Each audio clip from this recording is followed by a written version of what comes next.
Hey, time for part 2 of the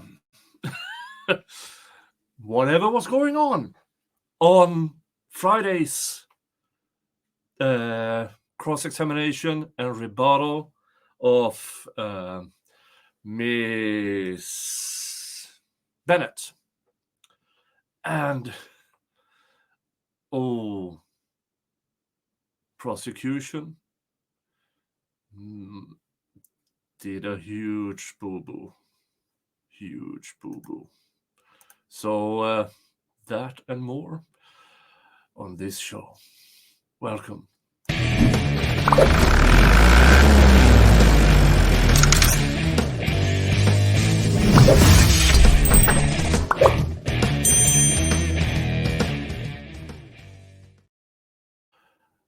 Yeah, I am pre-recording this because I'm coming down with a cold, so I'm trying to get through as much as humanly possible before anything goes completely haywire. Oh no. Down there with you. So, Jan hit. Okay, but let's start with the beginning. The witness, Miss Bennett, accused Investigator Hamilton of harassment of a sexual nature. And that made panic in the prosecutor's office. The defense asked the judge, we need those texts that are allegedly sent between the prosecution and Miss Bennett. All of them. And that was early in the day. And of course, that prosecution said, yeah, we will get that as soon as possible. Then they came to lunch, and during lunch and after lunch, the prosecution still hadn't turned them over. Remember, they have had contact with Miss Bennett for months. And these communications needs to be handed over to the defense so they can prepare cross-examination and recross. And still, the prosecution waited until the last possible moment. And here we go.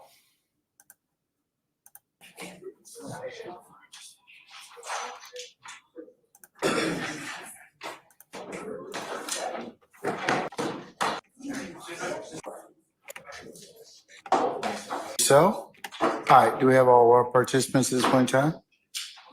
I believe so. All right.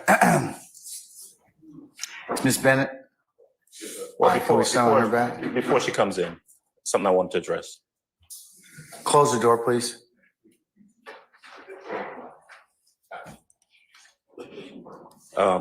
So we broke about an hour and a half ago, and my recollection, my understanding is that the court instructed the state to turn over whatever text messages there were to us. If they exist, yes. Right, and I believe Madam Prosecutor indicated that she would do so.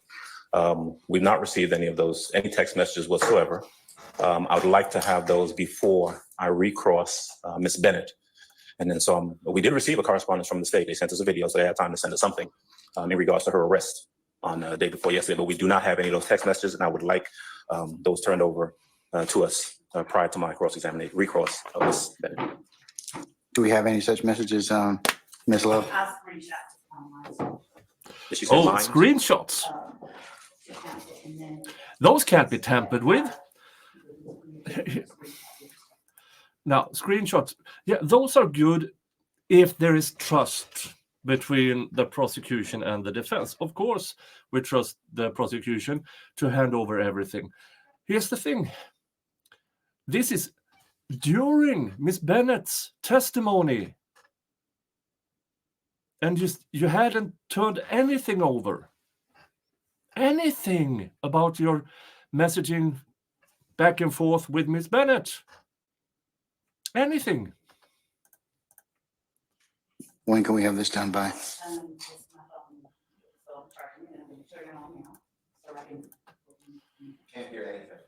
She said she's turning her phone on right now. She said just a minute. Or where's that? Yes. That's a good question. I'd also like to inquire of the state through the court as to whether, my understanding is that Ms. Bennett's phone itself was in the possession of the district attorney's office. And I'd like to inquire as to whether or not that phone has been returned to Ms. Bennett. Because if it has, that may impact, we may in fact want to see that phone. But I think we got to answer that first question first. Your Honor, Ms. Bennett was in custody under an arrest warrant. Nothing. Isn't that convenient, A.D.A Love, that the phone containing all the messages? I said this in the prior stream. It seems a bit too planned out that Miss Bennett gets arrested, not on the day of her testimony, but the day before her testimony. Thrown in jail, being brought out in a prison jumpsuit and handcuffs to the witness stand. You have her phone. We heard yesterday on her direct examination of sorts that the person who was there during the arrest and that took custody of the phone is the very investigator she then accused of harassing her. There can be an innocent explanation to this, and I would have entertained that innocent explanation if this prosecution hadn't been so full of crap for the past year. So I am assuming there's foul play. Sue me. And give it back to her. So, Mr. Adams wants to see it. I can give him the- You have to speak up if he wants to see it. What? I'm sorry. If he wants to see it, it's not been taken as any kind of evidence. It's been taken because she was taken into custody. So if she's okay with us giving it to him, we have no problem with that. So I think the answer to the question is they have the phone. And so Who's they? they be in the district attorney's office. Am I correct? One of our lieutenants, one of our investigators, is in possession of the phone while she is in custody, yes. Okay, so that's a yes. Okay, so And that would be Investigator Hamilton. She's entitled to her phone back. I don't want to speak for her, but Your Honor, I would, she's still in custody. She has not been released from custody. yeah, she's still subject to the court's order at this point in time. So I just changed the location of where she is at this point in time. She hasn't satisfied her material witness warrant. Yeah, that is really interesting because, in my opinion, the judge knows there's something foul because she spent the night in jail, was brought in first day of testimony in handcuffs and prison jumpsuit, and then all of this was revealed. So he put her in a hotel instead. Now she's still in custody. She was guarded by a female representative of the state. But that change of custody agreement, that don't happen often. That happens when, we fucked up. We fucked up royally. Because everything here screams witness intimidation from the prosecution. Everything. okay. All right, well, we will, at least at this point, await the text messages from all parties. Yes, sir. The DA's office that's being sent to us. All right. Yeah, they also need this because what will follow soon is the prosecution continue their rebuttal. How will they know how to object and when to object to the state if you don't have all the information?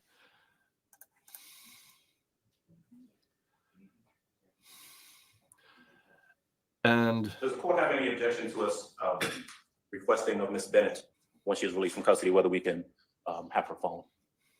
I'm not gonna answer that question. For a lot of different reasons.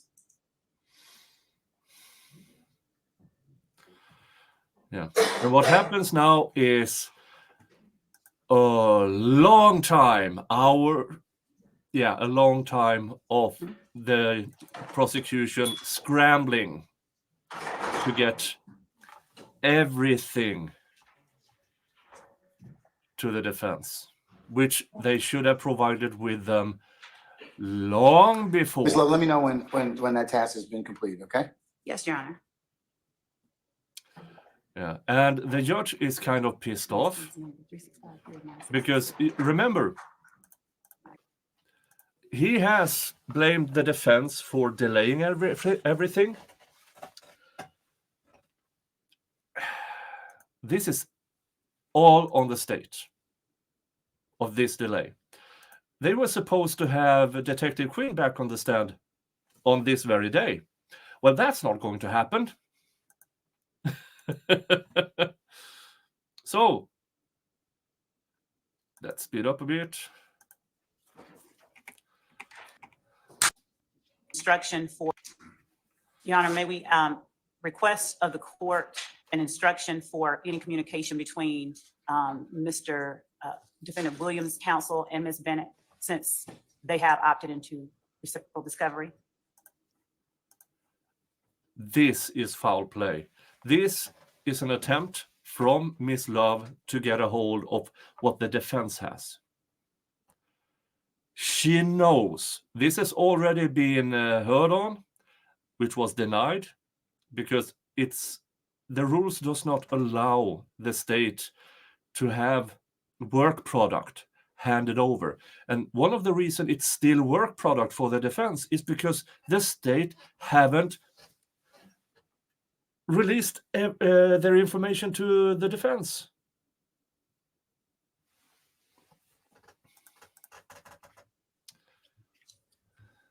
I think both of you still, I mean, even though and also since the rule's been invoked, you all both have the ability to talk to her consistent with that And I believe that admonition. Mr. Steele refused to answer whether there were any recordings or any communication. He said that he would only do it with you ex parte in chambers. So given the extent to which we are attempting to provide what they have labeled it. This is, in my opinion, Ms. Love trying to find out how much she can lie. Because she has no idea the communications, recordings, interviews between the defense and Ms. Bennett. So this is her trying to find out how much she can lie to the court, in my opinion. Discovery, given that they have opted in, we would ask that the inquiry be made as to whether or not they have any recordings or any written or text or any other kind of communication with this witness and provide it to the state. All right, Mr. Steele, come on up. Let me talk to you. I'm coming up, but before I get attention to something, in response, if you don't mind. As the court has already ruled, as the statute is clear, what Ms. Love is doing is trying to get into attorney-client work product, attorney-client privilege information. I'm not saying whether there is anything, but what I'm telling you is it's only when, and I've said it before, and you know it, when you call that witness in your case in chief. So Ms. Love continuously asks me for things that I've done on this case, who I interviewed. I'm not answering her questions. It would be a bar violation.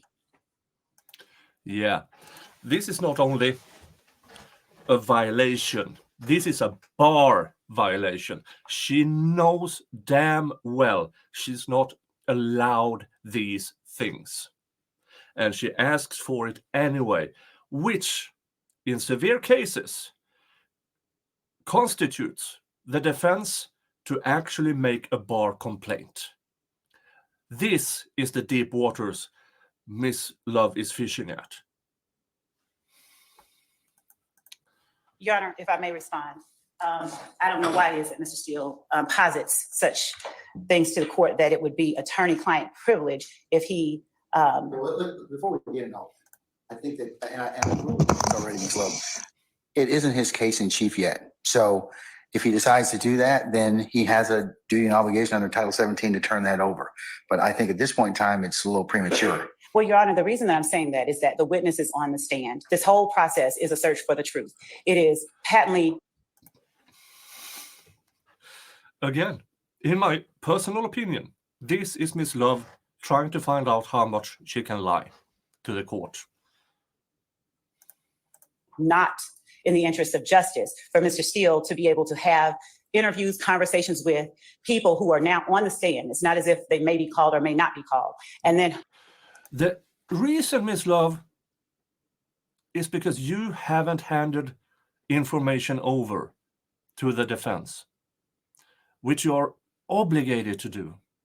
You try to hide a lot of things from the defense, including the accusation of harassment of a sexual nature, harassment in general, how Miss Bennett and why Miss Bennett was arrested not on the day of her testimony, but the day before her testimony.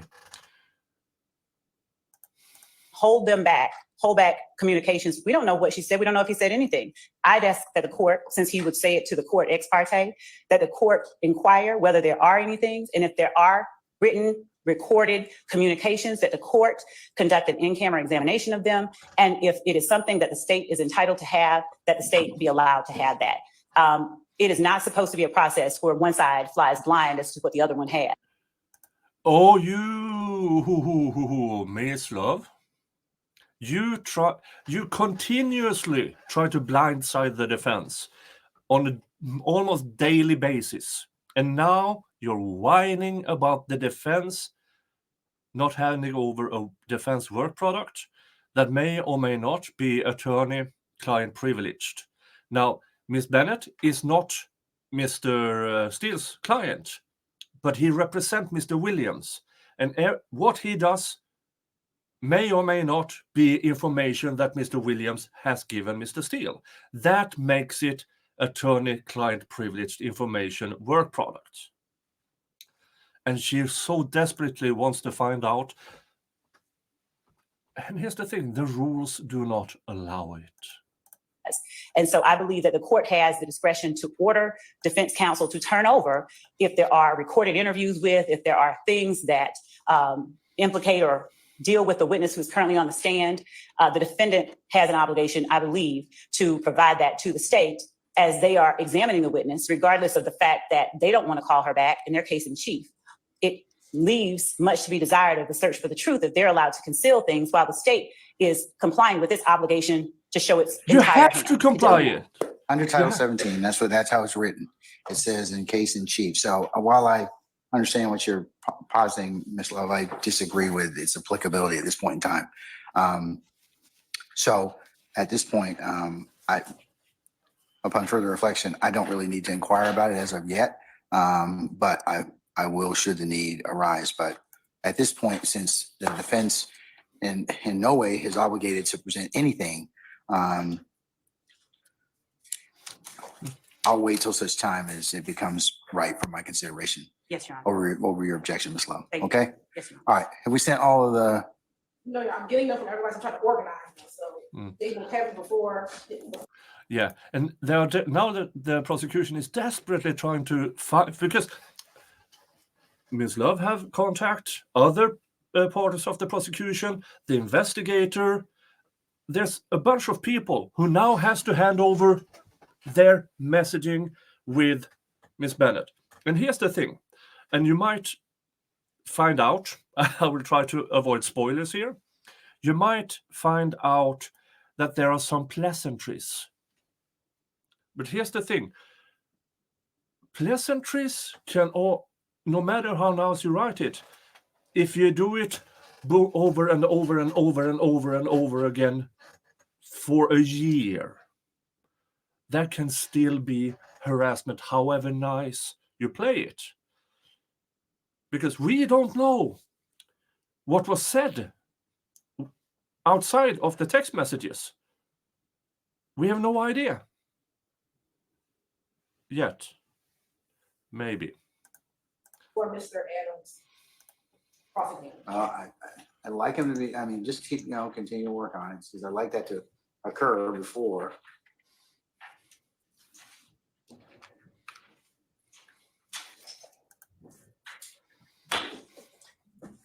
And I hate to be that guy, but this is kind of where we are at this point in time. You're supposed to call our jury back at 1:15. You all could have probably at least cut down some of this time by turning this stuff over this morning. So I just use this as a point of illustration. Here's the thing, Your Honor. The prosecution didn't plan to hand anything over. They tried to hide all of this from the court and from the defense, and it backfired. Yeah. Now, there's a long waiting period, and there's a pause, and then they come back.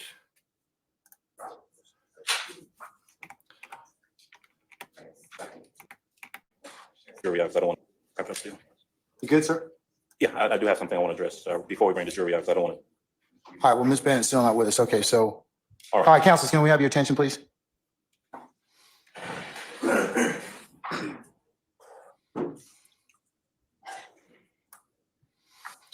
I proceed? Yeah. All right, Judge, so I've received the text messages purported to be communications between the district attorney's office investigator and Ms. Which Bennett. investigator, sir? I believe it is Mr. Hamilton.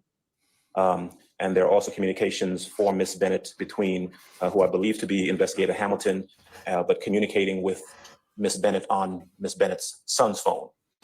Yeah, that would be because Miss Bennett really didn't want to talk to Investigator Hamilton, so she blocked him. And what does Mr. Hamilton do? He starts to contact her via her kids.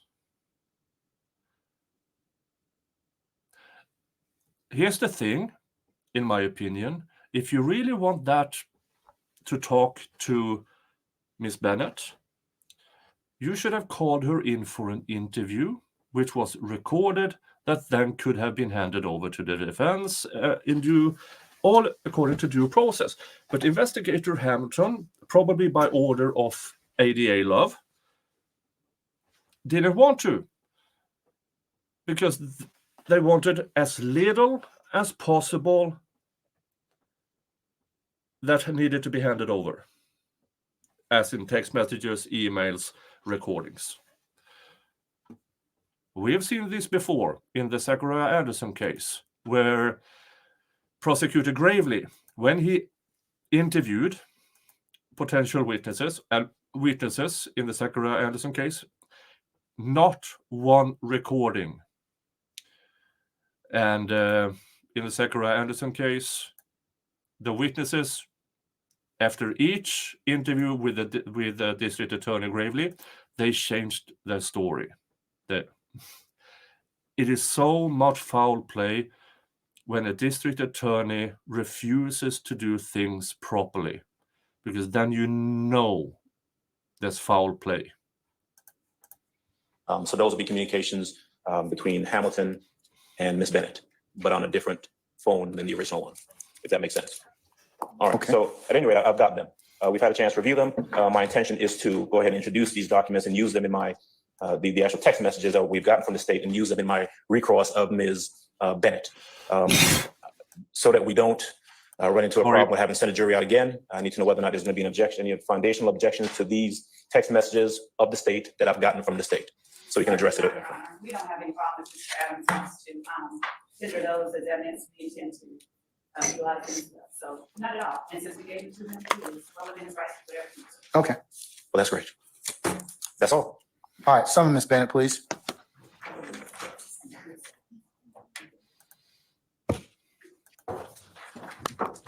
Okay. Thank you, Your Honor. Ms. Bennett, before we left. Now we are still on rebuttal. And I need you all to pay attention now. Not so much question answers, but the information that is about to transpire.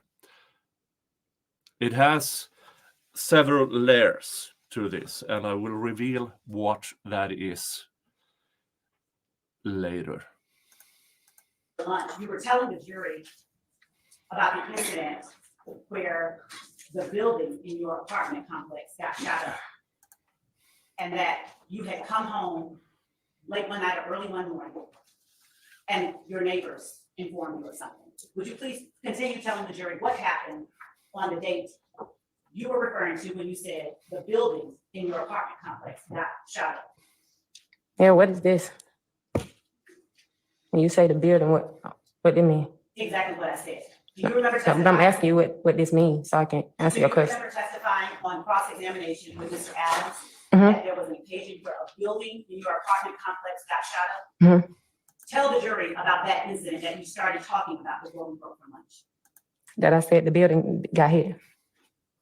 I asked you what happened during that incident, and you were telling the jury how you had come home and your neighbors informed you of something. Mm-hmm. Do you That hear the exact? that our buildings had been shot. And what time was it that you got home? Not sure. Why is it that that stands out in your head? Why did it stand out? Yes, you know. I couldn't tell you that.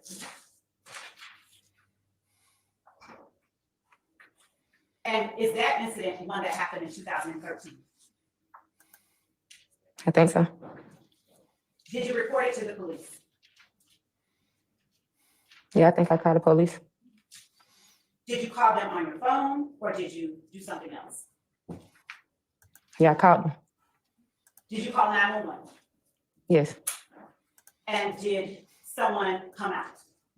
Yes, I think the same people that had been out earlier when the other neighbors had called. Now, when you say the same people who had been out earlier when other neighbors had called, what are you talking about? The same officers. And when you say when the other neighbors had called, what time frame are you talking about? I don't know what time they called. What date? I don't know the date. Before? No, they called the day on the incident. I didn't call the day of the incident. I wasn't there. I said it. And what was the last thing you said? The second, what did you say? When Just now. you asked me what date, Mhm. and I said I wasn't there when they called. Okay. That's what I said. When you told the jury that you believe it was the same officers that came out when they called, Mm-hmm. and the same officers being the ones that responded when you called, Mm-hmm. how were you aware of who came out when they called? Because my neighbor, when I called the officer, my neighbor came out and they still discussed, and they was talking to the same officer when I called them about the same situation. I'm sorry, Ms. Bennett, I'm having a hard time understanding you. Please repeat what you just said.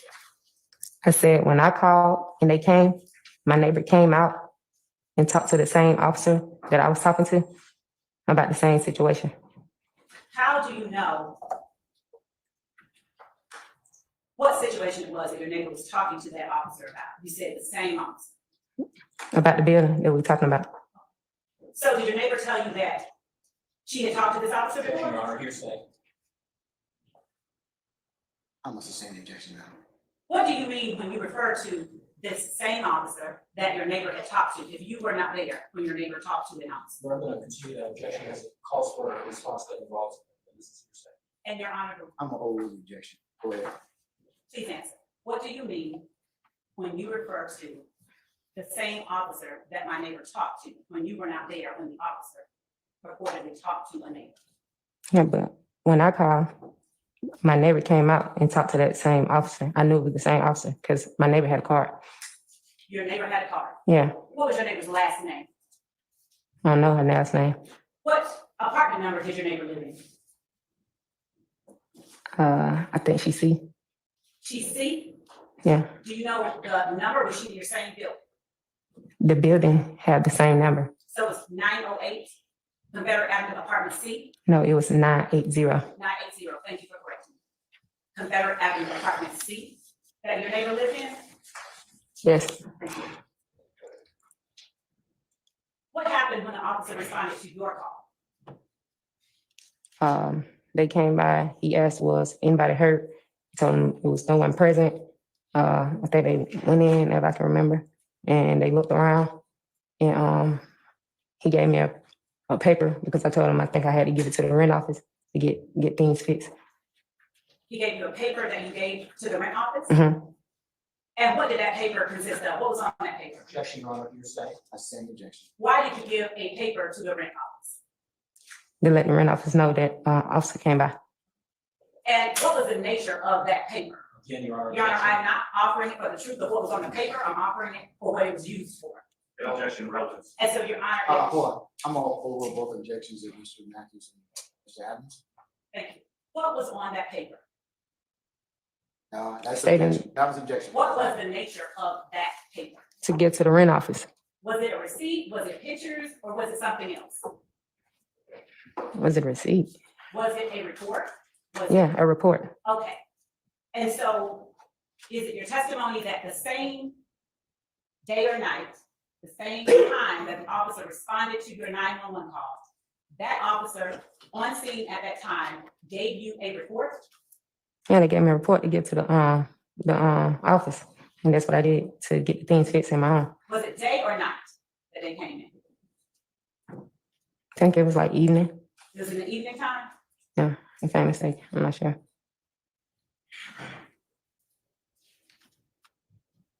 And this report, was it handwritten? What you mean was a handwritten? I mean, was it a piece of paper with handwriting on it, like this? Or was it a document that was typewritten like this? And I think it was a document. That was typed up? Yeah, I think so. How long did you stay on scene talking to the officer who responded to your 911 call? I'm not sure. How long was it before you got that piece of paper from the officer that you gave to the rent office? Once he looked around and did whatever he had to do, I had told him that I need a report to give to my rent office. Okay, Then he gave it to me. he gave it to you right then and there. Mm-hmm. Tell jury how he constructed the report. What you mean? You said it was typewritten, right? Yeah, he had like a black binder folder, something. Like, Okay. then he wrote some stuff on it. He gave it to me. I took it to the rent office. Do you recall me asking you whether there was a handwritten report or if it was typed up just a minute ago? Yeah, Do you recall saying that it was typed up? yeah, I think it was typed up. So what did he type it up on? What you mean? Just that. What did he type it up on? I don't know what he did typed it up type on. the report? I don't know what he used to type it up on. Is your testimony to the jury that Jesus right there, Christ. on scene, you asked for a report and the officer gave you a report? Yeah, like a ticket. You don't type a ticket. It already have everything on there. You sign it, and it was like that. And that's what he gave to me. So is it your testimony now that it wasn't a typewritten report, it was a ticket? No, I just told you it was like a ticket. Yeah. This is again in my opinion, the prosecution is kind of scrambling the questions in attempts for gotcha moment.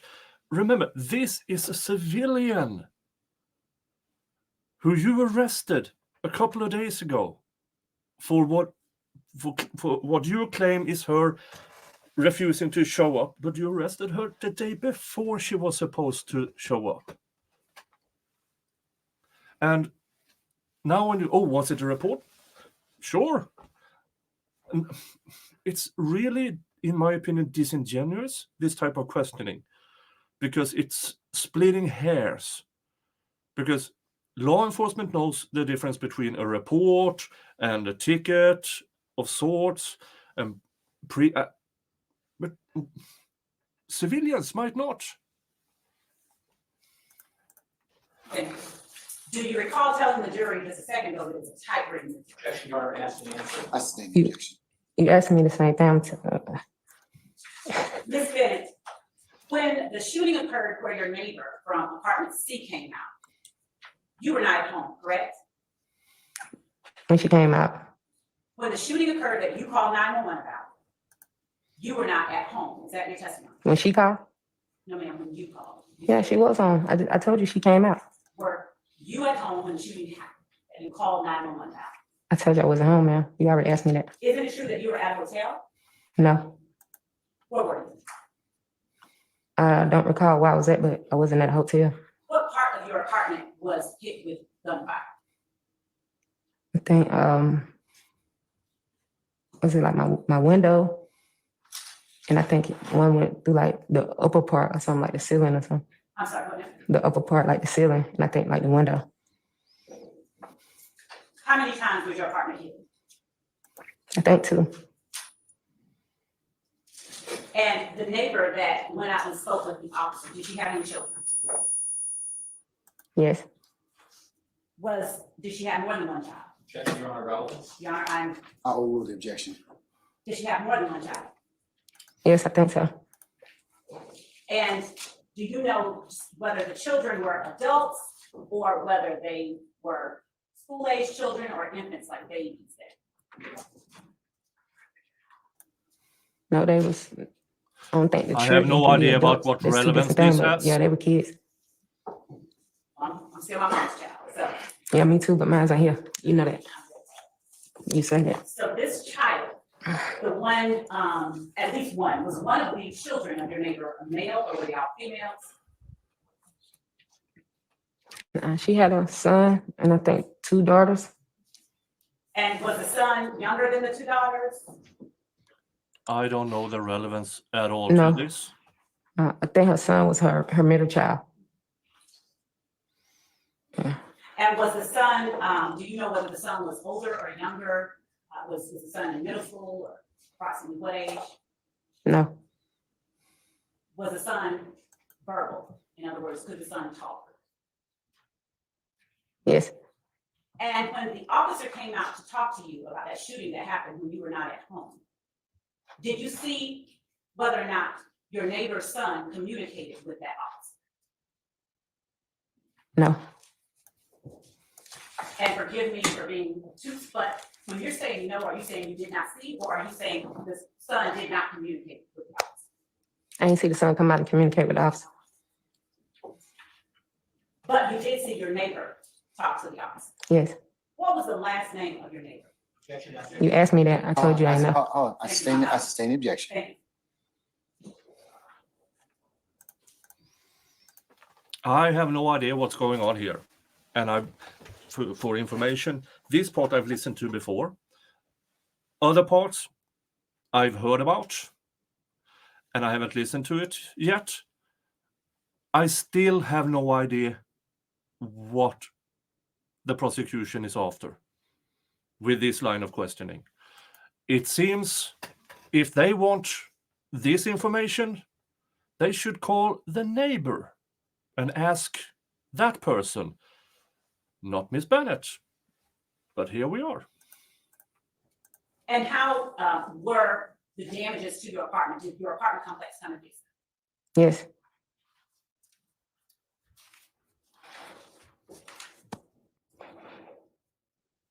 Do you recall whether you ever had any Bible verses or anything like that taped to the back of your door?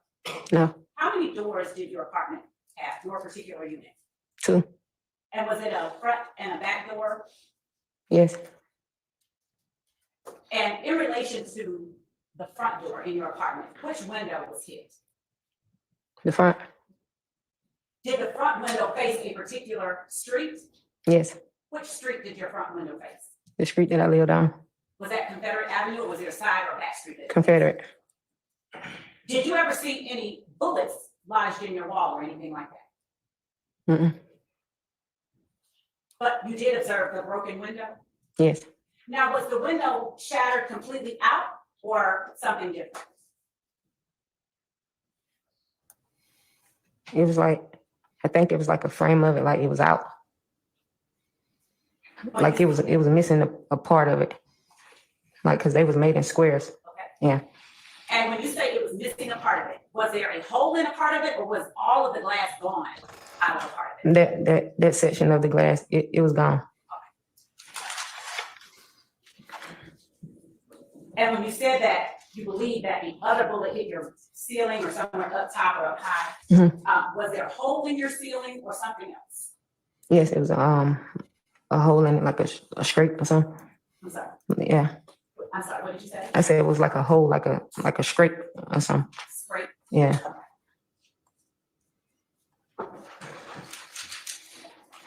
Was anything else done by the police after you made that report?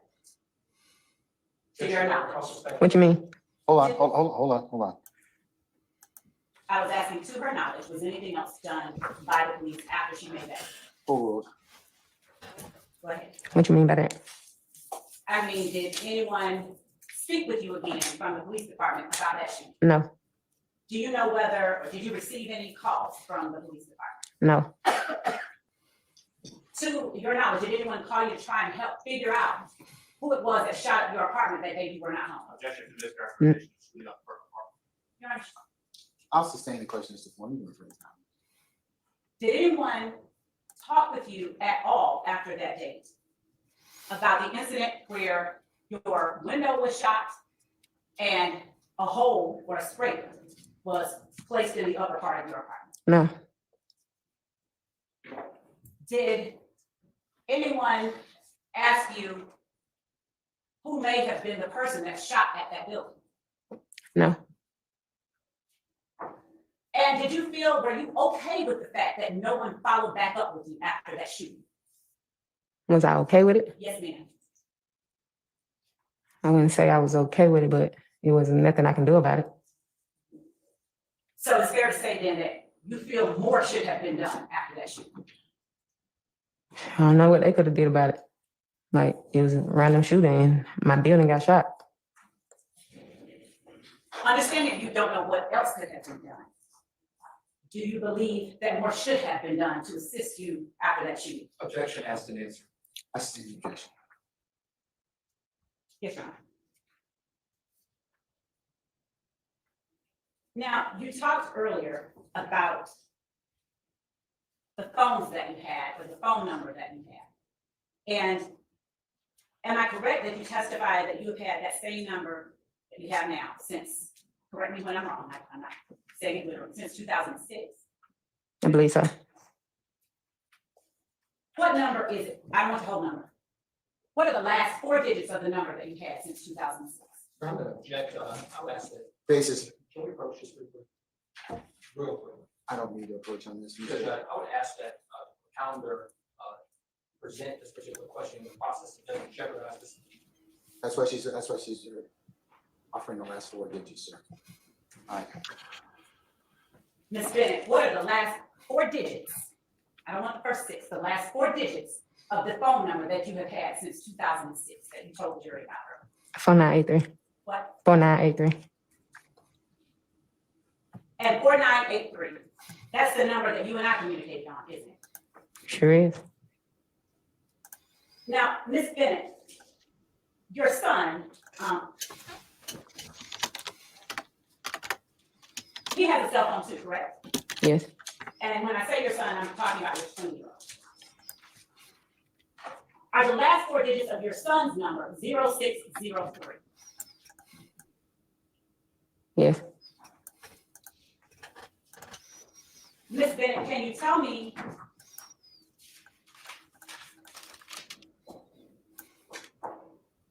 right now how long you have had the phone number that ends in 6024?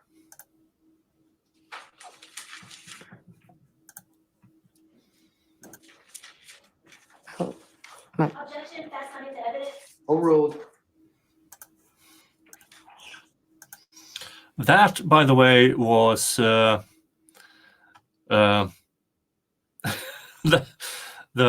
young lady who was there because she goes to law school. Hence the smile on people's faces.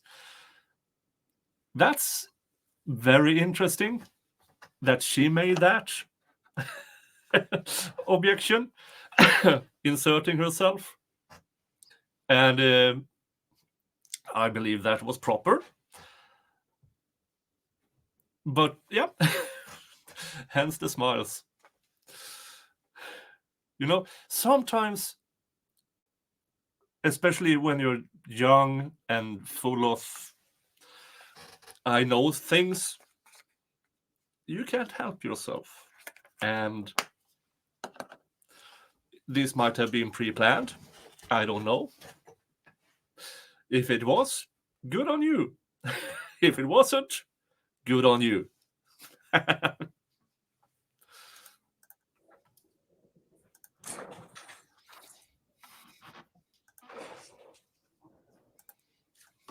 You may answer the court overruled the objection.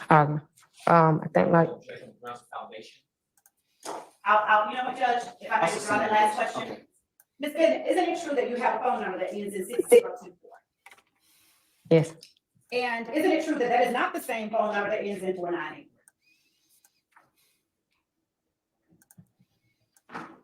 Ms. Bennett? Please, I ain't know how to answer. It sounded like you had answered. you have to answer what I say is independent. I don't know. I'm saying it sounded like you had asked me a question, but you answered it. I'm asking you that the phone number ending in 6024 and the phone number ending in 4983 are two different numbers that you currently have. Oh, yes. Now, why is it then that you told the jury that you've had only one phone number since 2006? No, I did not. Now, I said I had the same phone number. do you recall me asking you if you ever had other phone numbers? The other phone numbers you asked me about, I think you said, did I have those in 2012, 13, one of those years? I told you no, because I didn't. And the phone number that you're referring to now, I've been having that phone like 3 weeks to a month because my 4983 got cut off. How many other phone numbers have you had since 2013? 4983. I need you to give me a number of phone numbers that you've had. Have you only had one other phone number? Have you had two? More than that? I just gave you the phone number. I'm asking you the number of phone numbers. Did you say One. that's only one? Okay, great.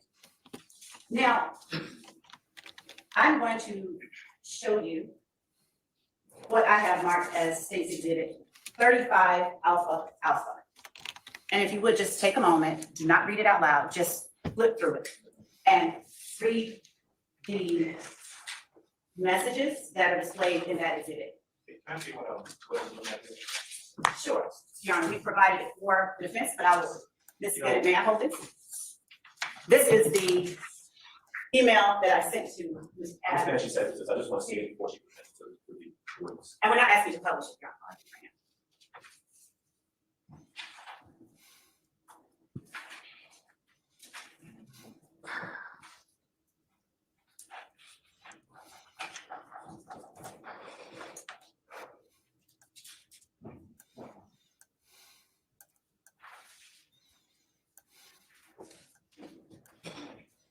Ms. Bennett, I'm gonna give you back State's Exhibit 35 Alpha Alpha.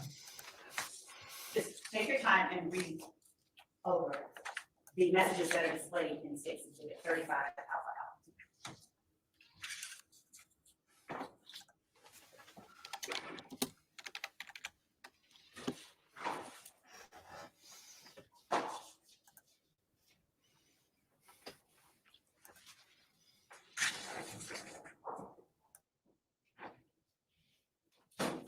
Now is the time when they are starting to talk about the text messages that was between A.D.A Love and this witness.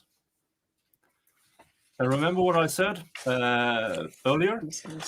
That sometimes pleasantries, however nice they are written, can still be counted as harassment due to other things that has transpired over the past year, as in verbal communication that is not recorded.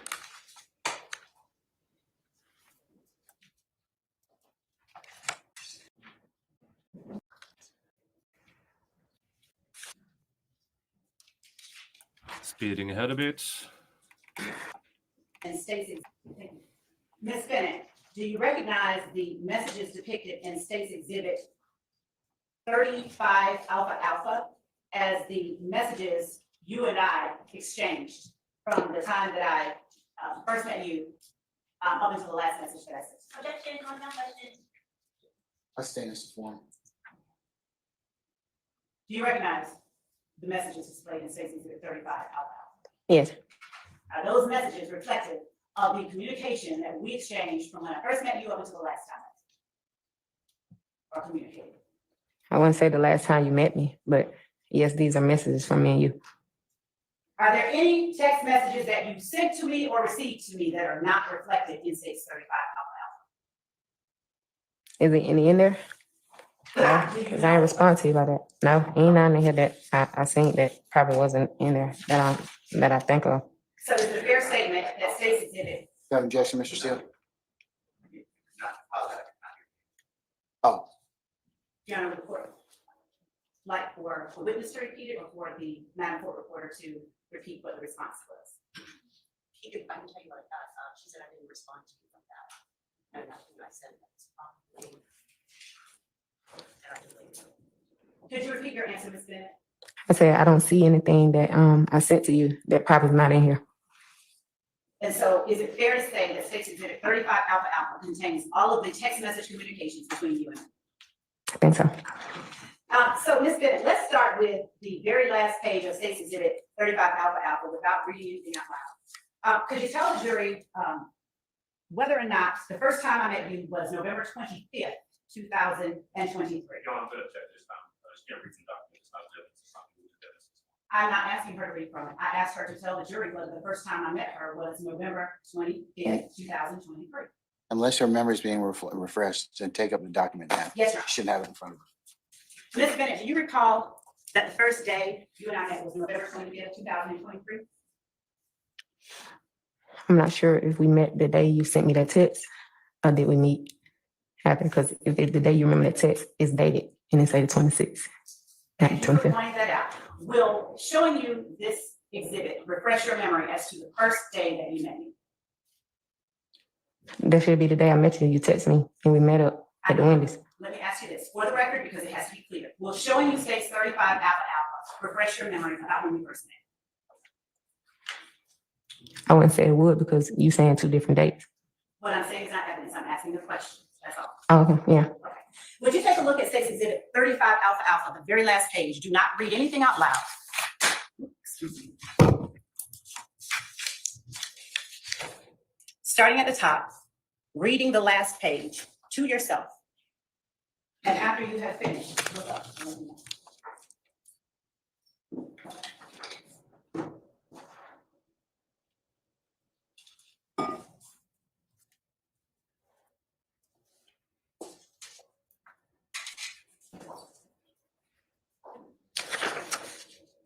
Is your memory refreshed about the first time that we met? Yes. And was that November 25th, 2023? No, we met this day And when you say this day, what day are you referring to? on a Sunday because I remember I told you I need to get my kids in the house and they had to go to school.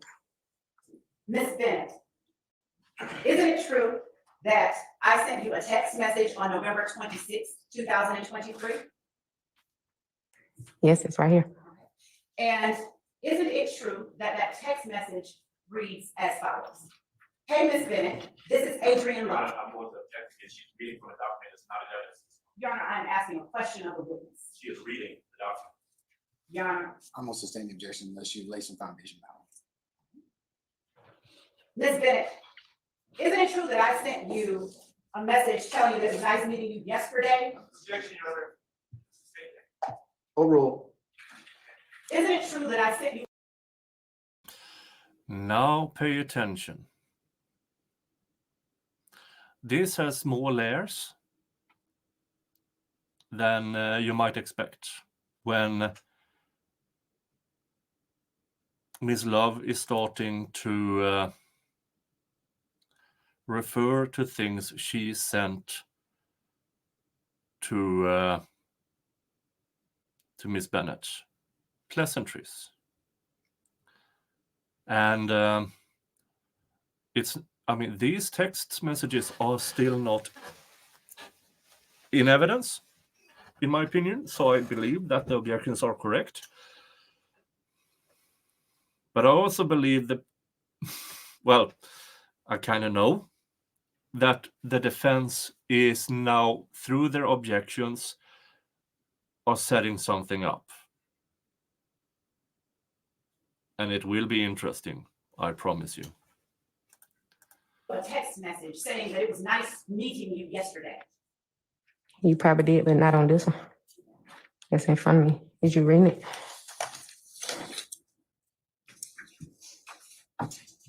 And thank you for pointing it out. Would you please look at Man, they never, Okay, we are not tendering, since it has duplicates in here, but we will tender one that reflects all of this. So if he has no objection, then might I be allowed to call the entirety of the text thread State's Exhibit 35 Alpha Alpha Bravo? And may I then be allowed to read into the record all of the text? Yes, you do, yes. I'm asking the court, whether or not there's any objection. All right, Mr. Adams, is there any objection to states 35 Alpha Alpha Bravo? No, we have no objection to the documents provided, text messages from the state. All right, and states 35 Alpha Alpha Bravo is admitted. Ms. Bennett, isn't it true that on November 26th at 12:05 p.m., that being Sunday, I sent to you a message that said as follows: "Hey, Ms. Bennett, this is Adriane Love. I just left you a very long and winding message that you don't need to listen to all the way through. It was just me letting you know that I called. Please give me a ring when you get a free moment. I look forward to talking with you, and thank you for talking with me yesterday. You are an inspiration and were actually a blessing to speak with." Do you remember getting that message from me? I don't see that on here. Look through the rest of the exhibit because they are not in order, and tell the jury whether you remember getting such a message from me.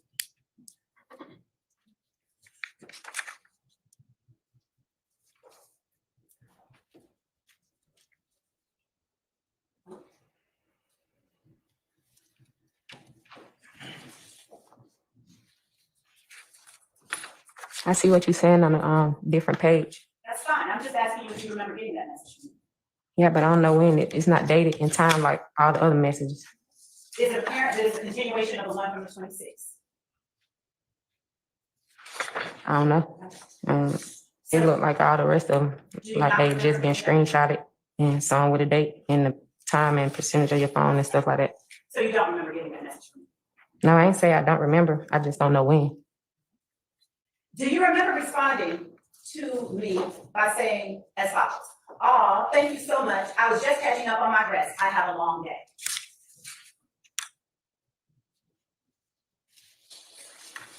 Yeah. Okay. And do you recall that you sent that message on Sunday, November 26th at 3:21 p.m.? Yes. Do you recall that I sent to you on the next message that I sent to you was Thursday, November 30th at 7:23 a.m.? Do you recall that? Yes. And do you recall that I said to you, "I'm checking on you. Are you doing okay?" Yes. And do you recall that on that same date at 3:33 p.m., and that is Thursday, November 30th at 3:33 p.m., you said in response, trying to be, "I really appreciate you." Yes. And isn't it true that the next time that I sent you a text message was Sunday, December 31st at 9:48 a.m.?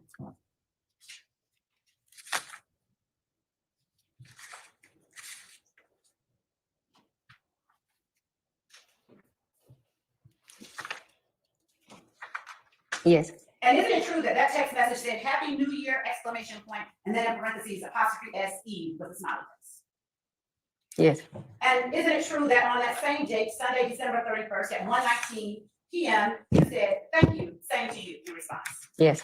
Isn't it true that on Monday, January 1st at 9:47 a.m., I sent you the next message? Yes. Isn't it true that that message said "Hi and Happy New Year. I hope you and your boys are having a wonderful day. And just to reiterate, you are a wonderful mom to those 3 boys, in case no one else tells you that this year. I want to talk to you sometime this week, anytime, and I can come to you. I don't want to sully your new year, but if you have peas and greens left over, I will want some." Smiley face, I'm so serious. "If you are open to a particular day before Thursday, please let me know. But I want to talk to you about some questions I anticipate the defense will try to get out of you and how you should use those questions. It is not a long session. It can be very brief, but I want to do it before you go up in court, and we will likely call you this week. I know you don't remember the incident in question, but as our victim, I'm not going to let you go in unaware. I think you have been left to handle things on your own for too long. So if you can find 30 minutes in your day for me before Thursday, tell me when and where, and I will be there. Make it a place comfortable for you and away from the city, please. I will make it really brief. I want the jury to see the person I met the other day. She is a wonderful person, and I need them to know it." That is bordering on how much you are allowed to coach or prepare a witness. border. Let's continue.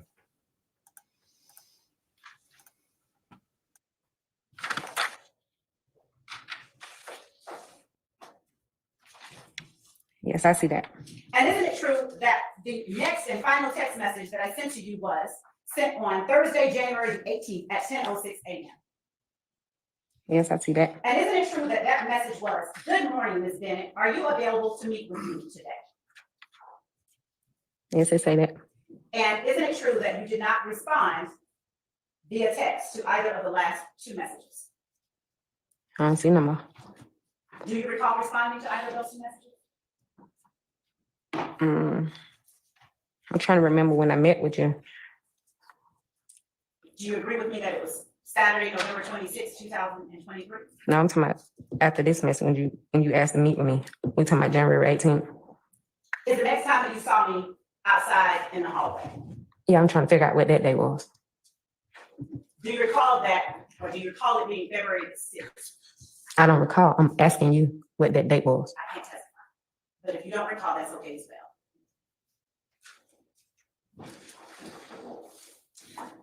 Ms. Bennett, isn't it true that you were served with a subpoena by Lieutenant Hamilton in April of 2023? No,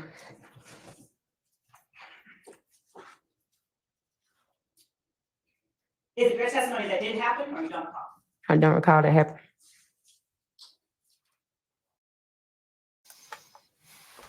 Now, considering the allegations against Mr. Hamilton, what comes now is not out of the realm of possibilities. Now, is this witness God's best creature on earth? No. But is the prosecution, has they been playing a good game this far? Definitely not. Definitely not. And I've heard from other places that when Fannie Willis took office, she was begged to remove A.D.A Love because she had a reputation on not playing by the rules. So what comes next? Not outside the realm of possibilities. Do you recall being served with a subpoena by Deputy Chief Investigator Long after that, on the same day that you and I met at the Wendy's? No, he didn't serve me. He showed me a police report. He told me to read it, and I read it. Is it your testimony that you did not get a subpoena, another subpoena that day? No, I didn't have a reason to get a subpoena. And you saying another one, so you saying I supposed to have two? Is it your testimony that you did not get two subpoenas? No, I did not. Okay. Ms. Bennett, let me pivot a little bit.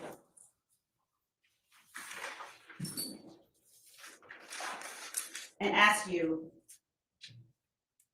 when the first time, if you recall, the first time that you received a text message communication from Lieutenant Hamilton with our office?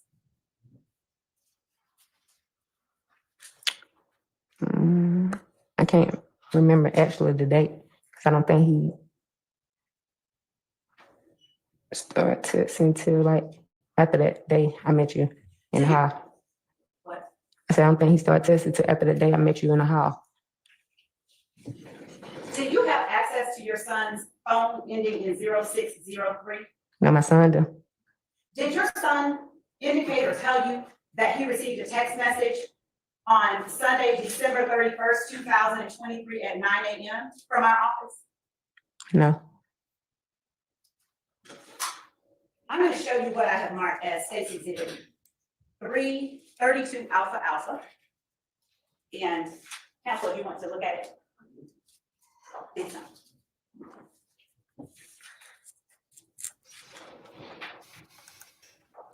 Now, there is a subpoena, which is signed, but the witness alleged that she signed papers, Ms. Bennett, while counsel is looking at. but the Statement pieces of 32 papers Alpha Alpha, she claims to have read was on top. And when she signed under, she discovered, well, whatever I signed on was not the papers I was shown.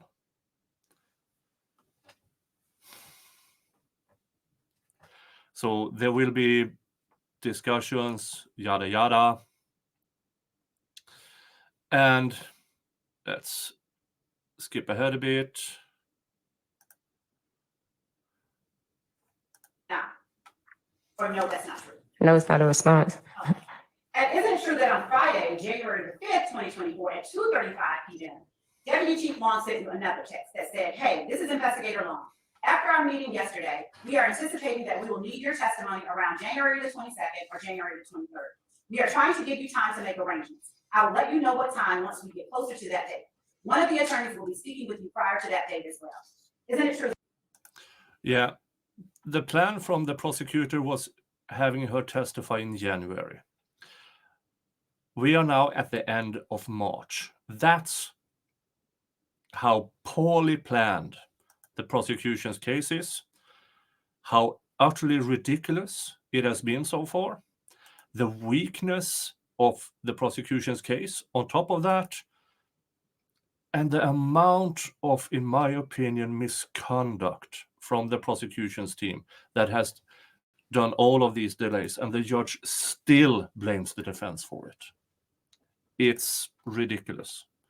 Now, if you wonder, Nick, you don't curse as much. Well, this is because this is pre-recorded. I can do that live stream and still kinda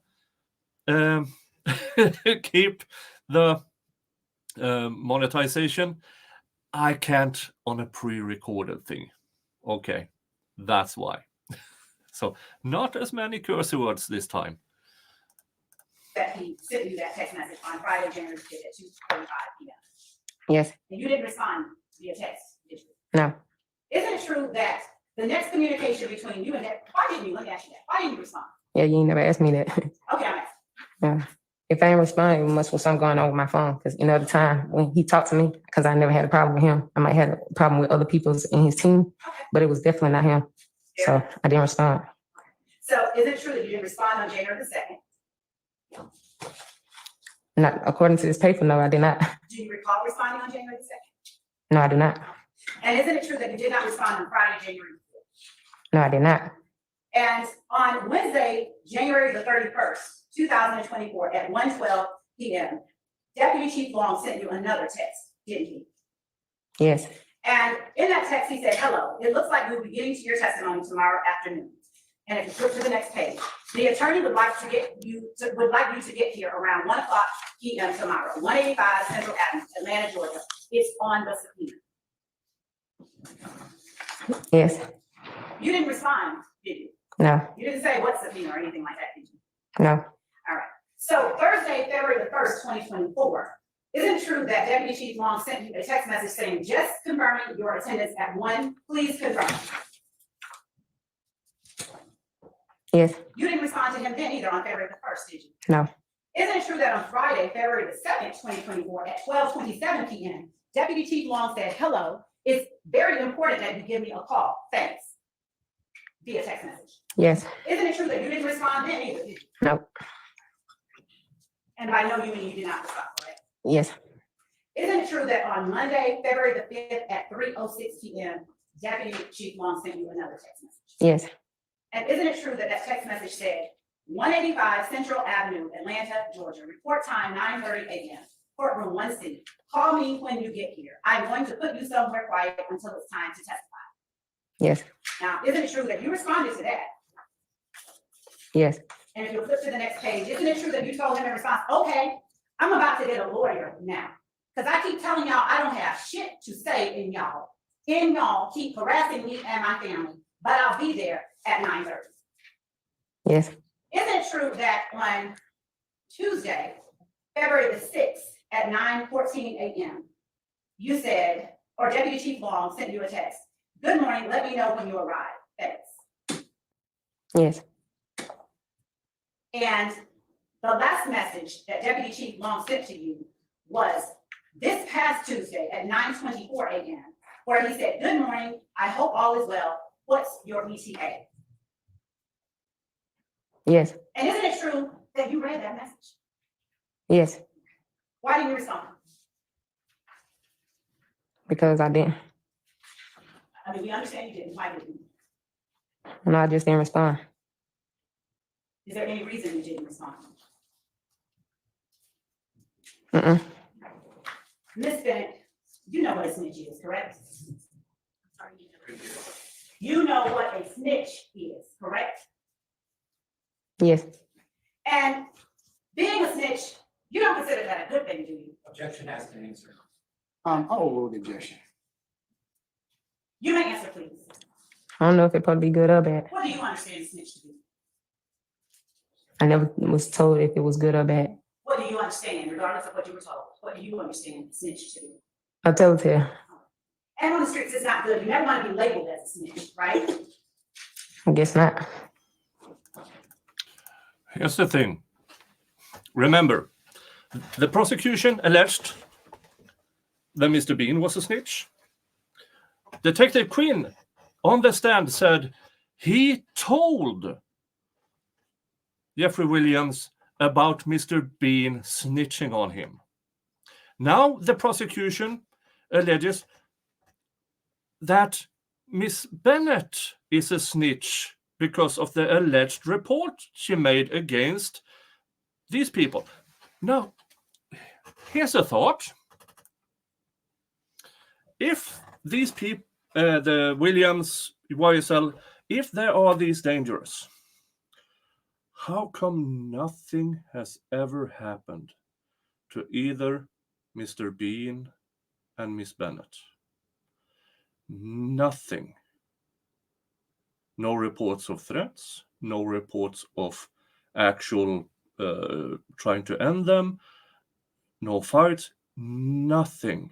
And the prosecution has not even alleged that the YSL, Mr. Williams, or the others have ever gone after a person they claim are snitches. How does that go together, being this extremely dangerous criminal street gang? It doesn't, does it? It really doesn't. It's almost as if YSL, however they started out as, had no plans of being a dangerous criminal street gang.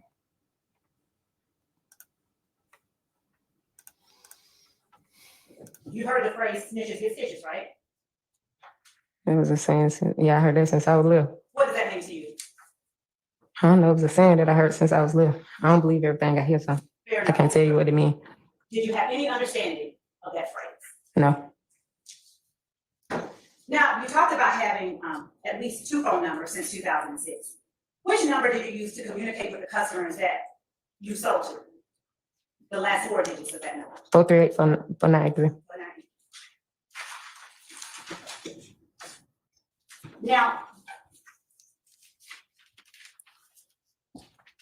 Ms. Bennett, you spoke with, or the first text message that you received from Lieutenant Hamilton, was that on Tuesday, February the 6th?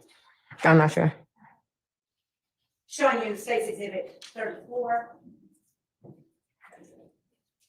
There. State's Exhibit 34 Alpha Alpha. Showing you a copy of State's Exhibit 34 Alpha Alpha. Does looking at State's Exhibit 34 Alpha Alpha refresh your memory as to the first date you received a text message on your phone from Lieutenant Hamilton? Yes, Now, what number did you receive your first text message from Lieutenant Hamilton on? Just the last 4 digits. 4983. Now, isn't it true that you received that first message from Lieutenant Hamilton on Tuesday, February the 6th at 10:57 a.m.? Yes, And isn't it true that the message was asking you for your job's information? Yes, And Lieutenant Hamilton, in response, said, "Mama, thank you," with a fist sign. yes, And Lieutenant Hamilton said to you on February the 6th at 12:43 p.m., and that's February the 6th, 2024, updating you so as not to waste your time. "I'm calling you at 3 for you to maybe be here by 3:30. You are still next. We just don't know how long the other side will go today with this first witness today. Please answer your phone at 3. Thank you, Mama." Isn't that true? He sent you that text message on Tuesday, February the 6th at 12:43 p.m. yes. And that was before you and I met in the hallway. Isn't that true? Was it before? Get testified only you can. I don't know what time I met you in the hallway. Well, do you recall getting that text message from Lieutenant Hamilton telling you to be here and answer your phone at 3? Yes, Do you recall getting that message while you were in the hallway? no, And were you with Lieutenant Hamilton when he said, "I'm calling you at 3 for you to maybe be here by 3:30? I got this when I left, so that means I seen you before this text message. Ms. Bennett, Lieutenant Hamilton asked you to be where at 3:30? Here, So at 12:43 p.m., when he sent you that text, you and I had not met in the hallway because you weren't here yet. Isn't that true? and I supposed to came and seen you at 9:30. Did you see me at 9:30? That's how I seen him. I seen him after me and you had our problem in the hallway. Isn't it true that at 3:01 p.m., Lieutenant Hamilton sent you a text that said, "Call me"? Yes, Isn't it true that on Tuesday, February the 6th at 3:36 p.m., Lieutenant Hamilton said, "Call me, please. You see how many updates we get daily. One last one, hit me up when you can."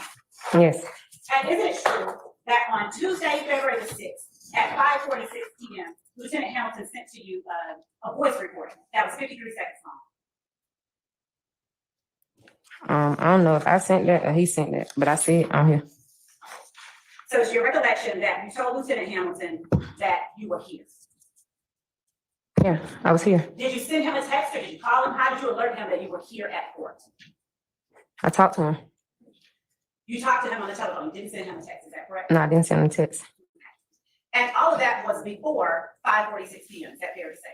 Yes, Isn't it true that on February the 6th, you spoke with someone from the Georgia Crisis Hotline after we met in the hallway?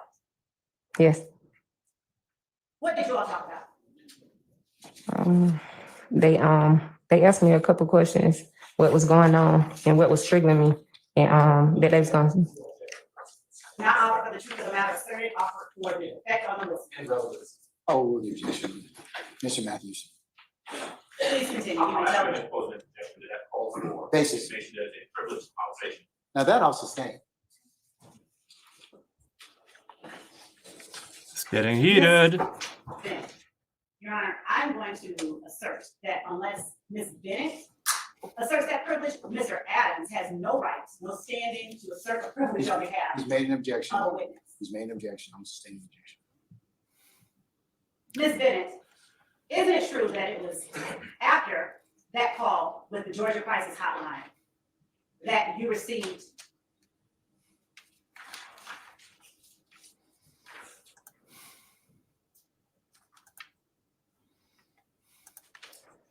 that voice message from Lieutenant Hamilton at 5:46 p.m., that voice text? Like I said, it's voice text. I don't know if it's him or if it's me. Well, Ms. Bennett, would you please turn to the third page of Safety Exhibit 34 Alpha in front of you, and let me know if you recognize Bless you. what you sent and what Lieutenant Hamilton sent. Yes, Okay. Now, is it fair to say that things that you sent are in blue yes, and things that he sent are in gray? okay, Yeah. yes, So on Tuesday, February the 6th, if you just go back to page 2, at 5:46 p.m., that voice text was one that Lieutenant Hamilton sent, right? okay, yes, And isn't it true that on Wednesday, February the 7th, at 10:29 a.m., Lieutenant Hamilton sent you another message?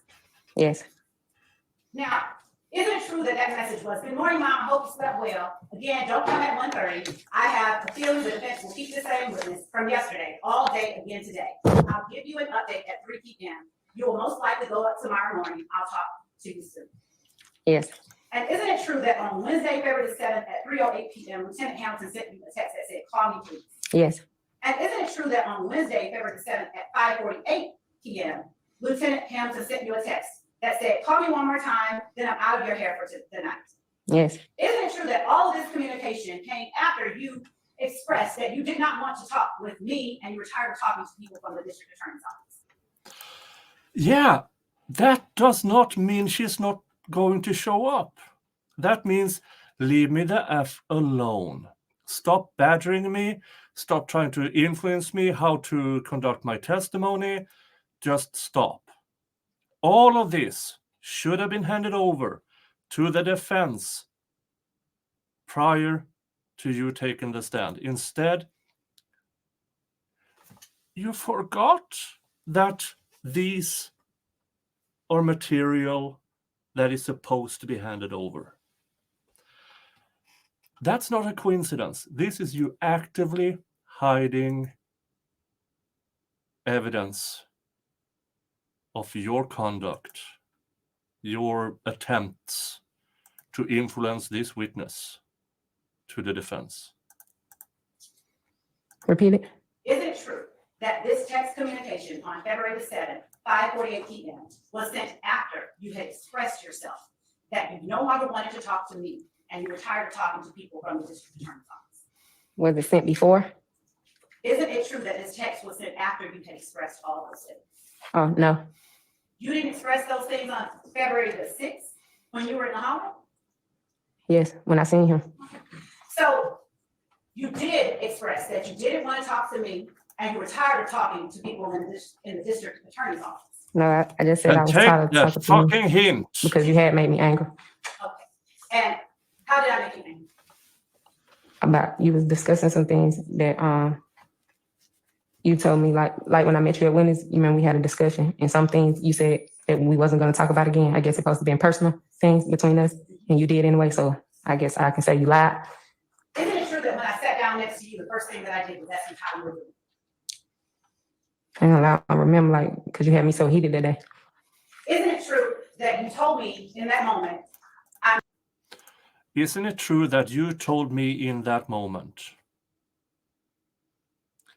Now, for you who are familiar with the Zachariah Anderson case, this is the Assistant District Attorney Adriane Love testifying about what she said out of court to a witness that is not on record, that is not recorded, that is not in text. Now, how do you get the validity of that? Well, this is Assistant District Attorney Adriane Love becoming a witness.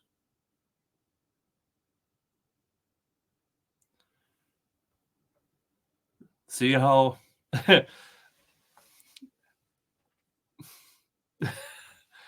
this is Adriane Love screwing up royally. And let's listen. I mean, we have, okay. She does this over and over and over and over again. She can't help herself for a good half hour, 45 minutes. She can't help herself by keeping inserting, didn't we discuss, didn't I say, didn't you tell me? So let's,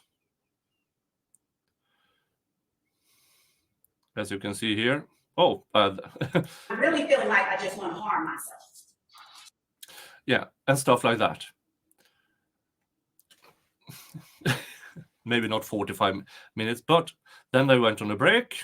And as you can see, they came back from the break right about here. And that is dun dun dun. Sidebar counter 118.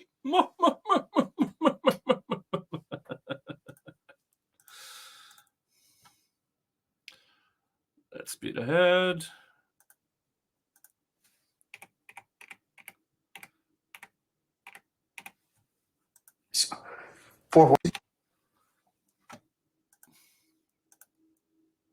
For today, given the fact it's nearly 4:45 on Good Friday. So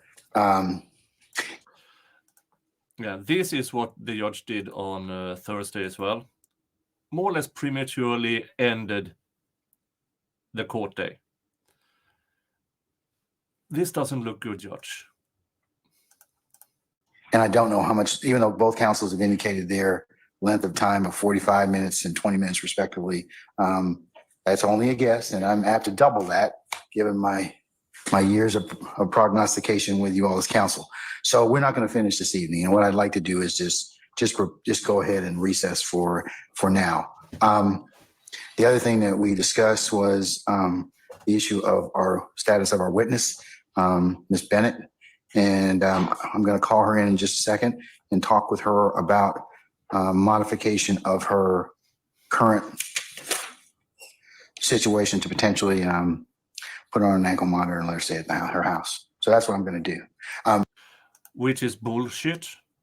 You have no evidence, in my opinion, Your Honor, that she is not going to show up for court. This is bullshit. You are punishing her on the word of the prosecution. You are punishing her.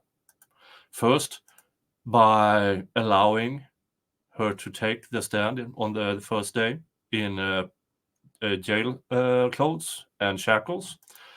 Today, she was in civilian clothes. She stayed at a hotel, but you're still punishing her. Now, an ankle monitor in Georgia, she has to pay for. This is bad, in my opinion. Ms. Love or Mr. Adams, anything to add or delete, or did I correctly summarize what our bench conversations are? Your Honor, that was, in sum, that was the substance of what we discussed at the bench. Additionally, I just wanted to reiterate that I don't believe that, and I'll of course leave it in the court's discretion. I don't believe it's necessary to restrict her movements to and from her house. It's just that we need to be able to know where she is, in the court, I believe, should instruct her that she has to be back here, so that if she doesn't show up, we can readily find her. All right. So in other words, I'm not asking for a curfew or that she not be able to go wherever she wants to go. All right, Mr. Adams? Okay, all right. I hope Miss Bennett gets herself a lawyer in meanwhile. I hope somebody who has watched this in the Georgia or Fulton County area represents her, because this is not okay. This is not okay what is being done to her. Right. Sergeant Brown, can you get Ms. Bennett for me, please?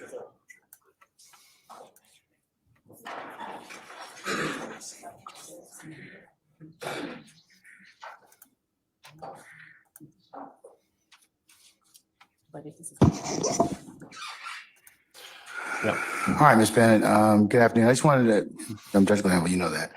Just want to talk with you about just a couple of things about your current status under the material witness warrant, okay, if I can? All right. If you can answer yes or no for the purpose of the record, that'd be great. Okay, so we are going to probably not finish with your testimony today. And given the fact and the lateness of the hour, it's Good Friday, I'd like to go ahead and release everybody. What you probably don't know is that we have next week is an administrative week pretty much, so our jurors will not be here. The first day that they'll be back is the 8th, Monday, the 8th of April.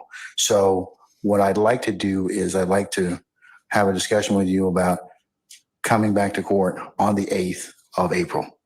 Yes. Okay. All right. Are you working right now or anything such as that? Or No. okay. And I take it from our conversation yesterday that you'd rather stay in your house. Is that correct? Yes, All right. If I were to authorize you to stay in your house with an ankle monitor for the next week until you complete your testimony, would you be sufficient with that? yes, Okay. You can go wherever you want. No restrictions. Just please, please, please, you've got to appear back for 9 o'clock on Monday, April the 8th. I never had a problem with appearing. All right.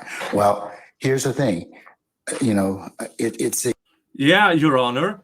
She claims she has never had any problem with appearing. Her problem is with the prosecution's office, who I am a strong opinion that the prosecution and investigator Hamilton lied to you on sworn affidavits to get her arrested. Here's the thing, you have to trust the prosecution, but for Jesus Christ, Your Honor, the past year, all the shady stuff that this prosecution has done, and you still have faith in them. I don't get it. I really don't. Why do they get away with it all the time? You spineless coward. usually, like I told you, most material witness warrants, you have to satisfy when you testify.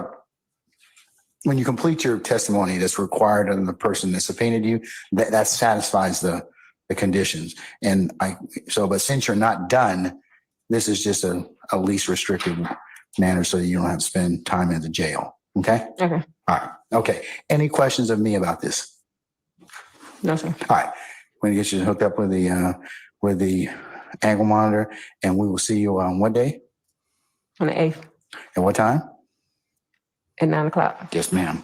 All right. I'm gonna go ahead and release you at this point in time, and I'll see you on the 8th. I'm situated with the ankle monitor from testimony for today because we still have to get her over and situated with the ankle monitor. Yes. So Yeah, you're still under the terms of the warrant. I just modified it. So thank you. But yeah, you're gonna pay. All right. Not you personally. Maybe Long. He makes more money. All right. So we he didn't have. he was not. We were not. Gonna Okay. Is he still outside? No, he left. Okay. All right. So he didn't have any issue coming back on Monday? No. At sometime Monday, late in the day? He does not. Late morning, I should say? He does not. Okay. All right. Okay. I sped ahead a bit. All right. Once I excuse our jurors, I'll cover with you all Tuesday, April the 2nd and Wednesday, April the 3rd. Anything? Yeah. No court Monday. They were supposed to have hearings and stuff on Monday, but the judge has some funeral to attend to because it's okay for him, but not for anybody else. And so Tuesday, Wednesday, I'm not sure I will. I don't think I will cover it live because I'm coming down with a cold. But I will listen to it and do some kind of recap on Wednesday. So both Tuesday and Wednesday on Wednesday or Thursday. I don't know. You will find out. Okay. Anything else at this point in time? Not from the state. Okay. All right. Lieutenant Walker, if you could summon our jurors, please.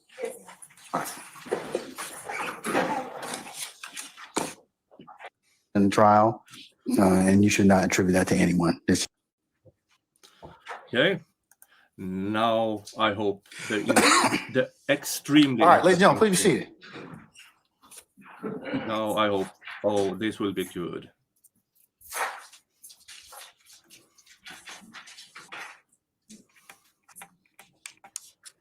All right. I've been handed a note from our witness, Ms. Bennett, who it indicates is okay that I go. She references time, April the 1st to April the 5th, to a location that is out of state with her family. You can look at it as to where. I'm going to give you all if you'll get one representative from the state and one representative from the defense. Mr. Kearns, can you show that to counsel? This is not the extremely interesting part I refer to. It will come after this.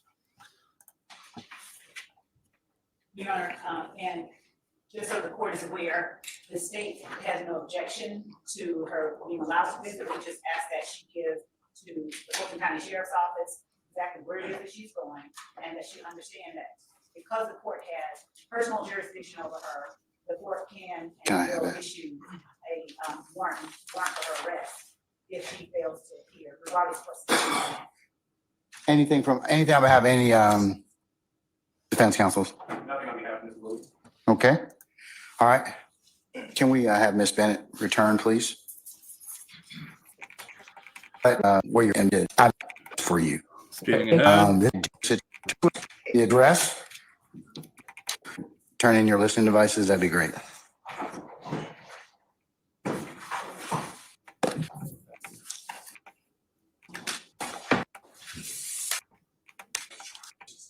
Okay, 34 Alpha Alpha.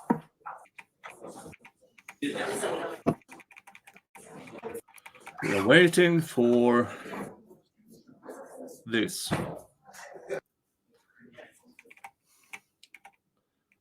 All right.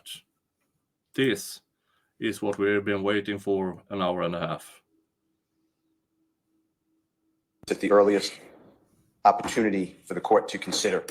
I believe that from listening to the conversation between the prosecutor and Ms. Bennett, the prosecutor has interjected her personal knowledge and the facts of this case and has become an unsworn witness. And that's a big problem.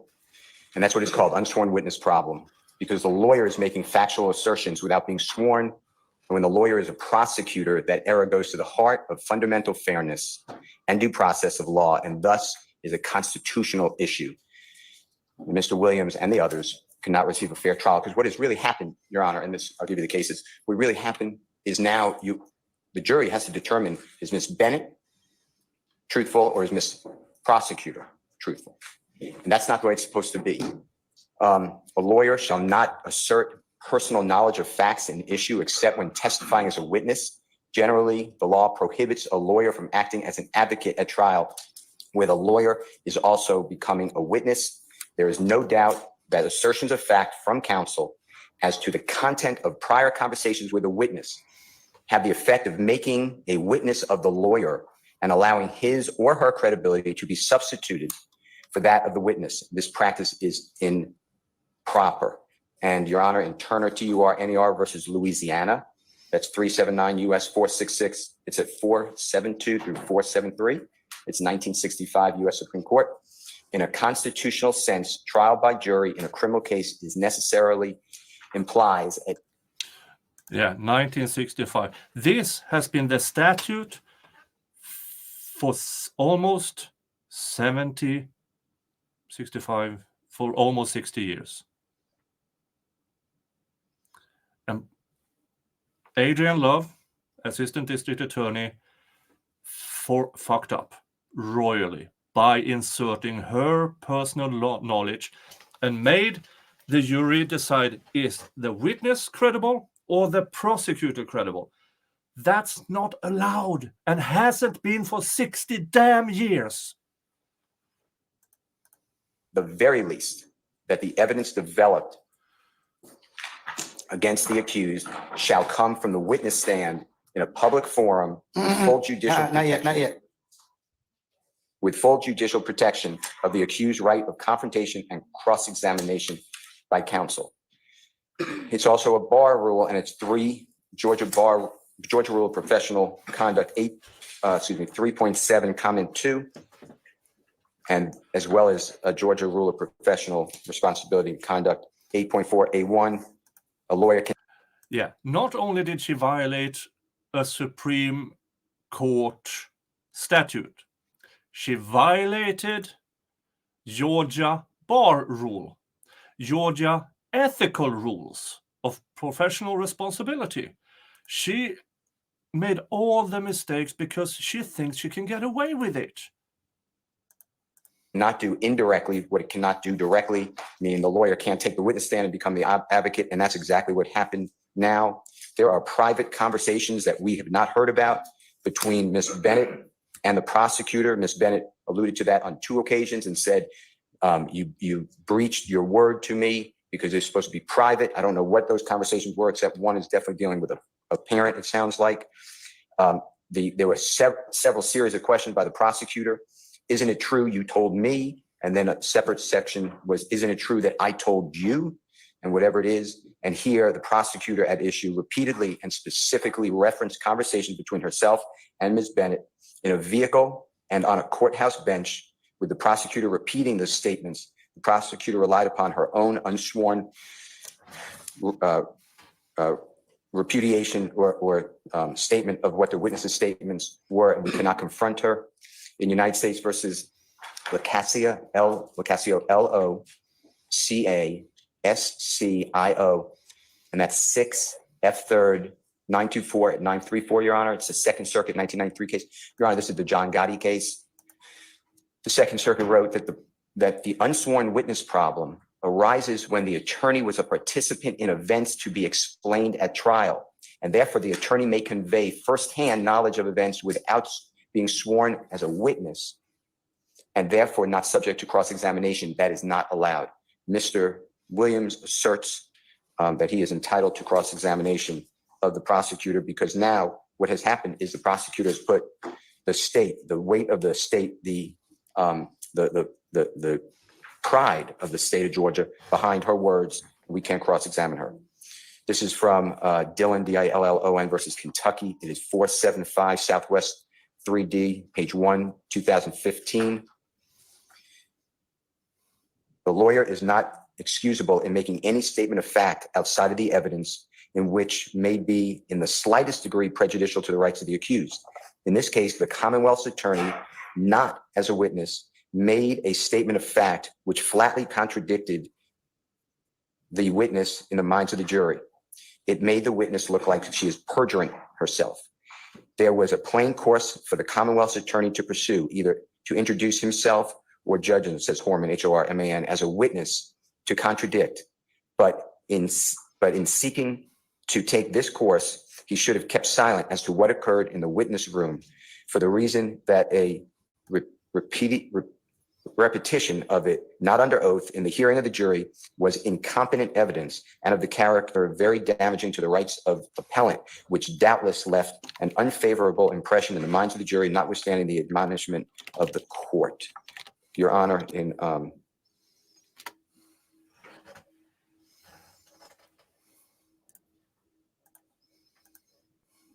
the Rule 3.7, comment 2, a lawyer shall not in a trial assert personal knowledge of facts in issue except when testifying as a witness.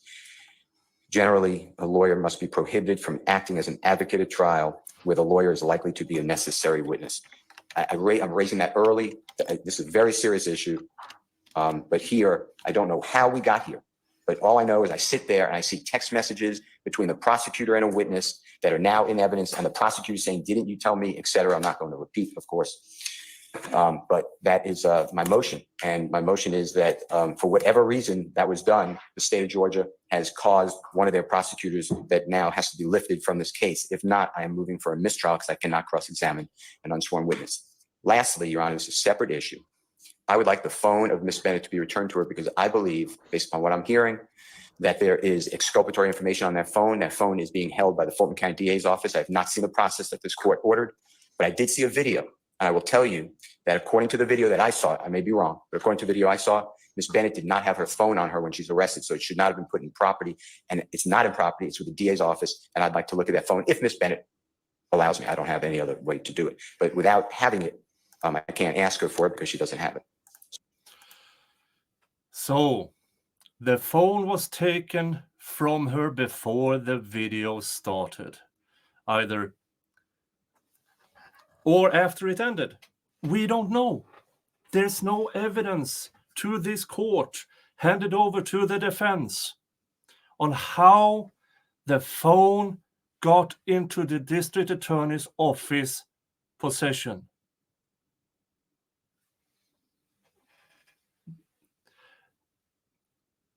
And now it's up to the judge how much, because now he has more or less two options.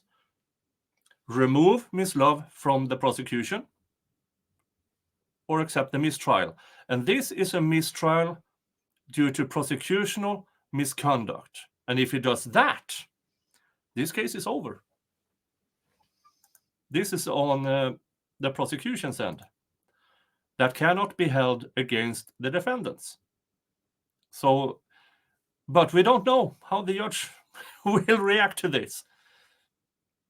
But the statutes are clear. The law is clear. The bar code is clear. The ethics rules are clear. Those are the two options for this judge. Remove Ms. Love or call a mistrial due to prosecutional misconduct. So those are my issues. I want to raise them today because they're right, and I don't know how we're here, but that's my issue. Your Honor, as this is a matter that Mr. Steele has brought up before this court orally, we would ask that the court require that he reduce or place his motion in writing so that the state may properly respond. We would ask that the court require that Mr. Steele, in his written motion, provide any legal support he has for the assertions he is making to the court regarding. Almost all of the times, Ms. Love argues case law and everything. She knows she's screwed, so now she's buying time by having this as a written motion. Now, I don't know why Mr. Steele hasn't put in the motion of the judge's recusal. Maybe they knew about this and thought, okay, let's wait and add on to it. Because now they have both the judge yelling at them, and now we will see the judge's decision on, I suppose, the written motion. And if it does anything flawed in that, again, this trial might be over next week completely. Or Ms. Love is removed from the prosecution's office. But then you have the other issues. How many of the prosecution's office have had personal discussions, not written down, no reports, no nothing? We will see. So the fact that he said, I just wanted to put the court on notice, he has moved this court. I believe that this is not a proper motion to be made orally, that it is one that should and necessarily needs to be made in writing. You see, she doesn't dispute the facts at all. She just wants him to put it in writing to buy time. And the state, given the proper opportunity to respond in writing with legal support for the state's position. And I'd ask that the court allow us to properly address this motion before this honorable court, either on next week while the jury is in recess or at any other time that the court deems proper. Mr. Steele, can you reduce it to writing by Monday? And Your Honor, I'd ask that we be allowed to and required to provide the court with a brief in support of our respective. You got till Wednesday.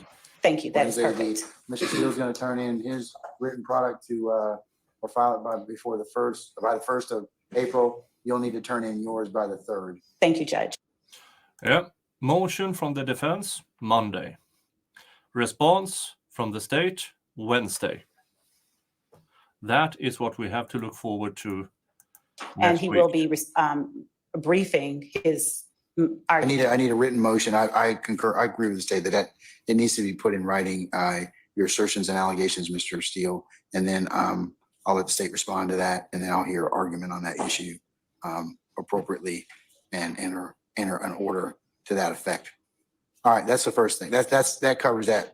The counsel's witness issue. All right, what about the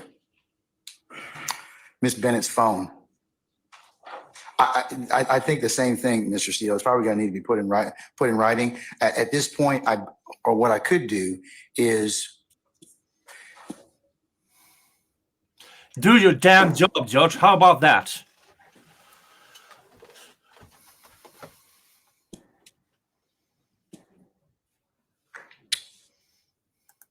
Your Honor, may I interject briefly? No. The state has no objection since the court is releasing essentially Ms. Bennett on a recognizance bond. I was going to say, Her phone back, you're not at all about to turn it over to Steele, but we would have to. well, what I would do is, because the search of one's phone requires a warrant. And you're not, so she can have her phone back, and if she wants to let anybody look, I mean, if the state wants to use a process authorized by law for, to do that, that's your course. I think then, but the defense, the only thing they can do is just ask Ms. Bennett if we can take a look at what's in her phone. That's her call. So, but you're saying at this time, Ms. Love, you don't have any issue with returning her phone to her? No, not. Okay. She's being released from custody, no. All right, then that can occur, and Mr. Steele and others, you can ask her if she's willing to turn over any of the whatever is relevant to your inquiry. I'll leave that up to you all. I would go further than that from the defense. I would issue a defense subpoena for Mr. Hamilton's phone, for Ms. Love's phone, because there are, in my opinion, enough evidence of collusion within the prosecution's office to tamper with this witness, in my opinion. Now, I know it won't happen with this judge, but it should happen. Oh, that suffice? Okay, all right.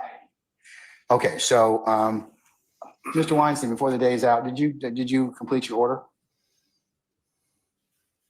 You've got that look. Apparently not. I'm sorry, Apparently not. what order would you like me to complete? Should I put? No, that's not the one.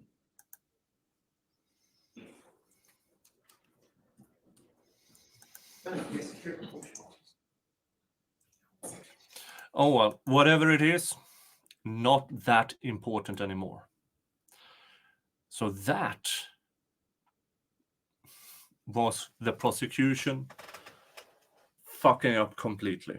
In my opinion, I will repeat this, the judge, once the motion is in, once the reply is in, they will have oral arguments, and that will be fire sometime next week, I assume.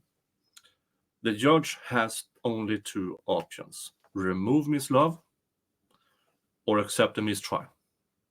And the mistrial in that case will be due to prosecutional misconduct. And that would probably end this trial next week. But you never know with this judge. You never know. You never know. That is what I had at this time. I didn't curse that much. My voice held up. Thank you all for listening. I wish I could have seen and interact with you in the chat and stuff like that. That is amazing to me, but I'm coming down with a cold, so I need to pre-record stuff while I still have a voice. But thank you everybody for showing up. Hit the thumbs up, subscribe if you haven't, and hug your family. Unless your family is shit, then fuck them and give your love to the people who deserve it. Okay, bye-bye.